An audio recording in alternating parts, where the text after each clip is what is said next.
রাসূল সাল্লাল্লাহু আলাইহি ওয়াসাল্লাম মেরাজে গিয়েছিলেন, আপনারা জানেন।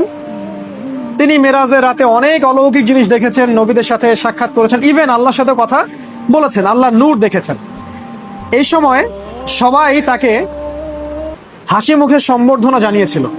যার সাথেই দেখা হয়েছে তার সাথেই তিনি হাসি মুখে অভ্যর্থনা তাকে জানিয়েছে, আসসালামু আলাইকা আইয়ুহান নবী, সবাই বলেছে হাসি মুখে। একজন মালাক, একজন ফেরেশতা তাকে দেখে হাসেননি, একজন। আপনারা কি জানেন?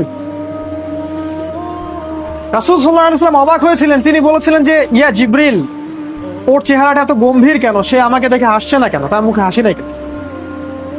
জিবরিল আমিন বলেছেন যে তার নাম হচ্ছে মালাক, সরি, তার নাম মালিক। তার নাম মালিক, সূরা যুখরুফের মধ্যে আছে। তার নাম মালিক। যেদিন থেকে আল্লাহ জাহান্নাম সৃষ্টি করেছেন সেদিন থেকে তাকে জাহান্নামের দায়িত্ব দিয়েছেন, অর্থাৎ জাহান্নামের হেড অফ ডিপার্টমেন্ট, ইনচার্জ। সেদিন থেকে তার মুখের হাসি উঠে গেছে। আমরা দোয়া করি আমরা যেন তার সাক্ষাৎ না পাই।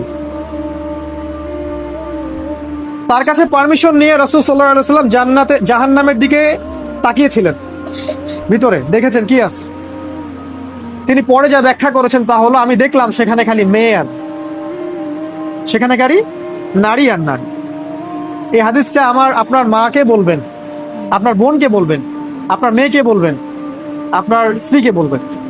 এই হাদিসটা যদি কারো হৃদয়ের মধ্যে গেঁথে যেতে পারে, তার দ্বারা অন্যায় করা সম্ভব না। কিভাবে একটা মেয়ে সবকিছু উন্মুক্ত করে ঘুরতে পারে যখন অলরেডি তার আত্মা জাহান্নামে জ্বলছে?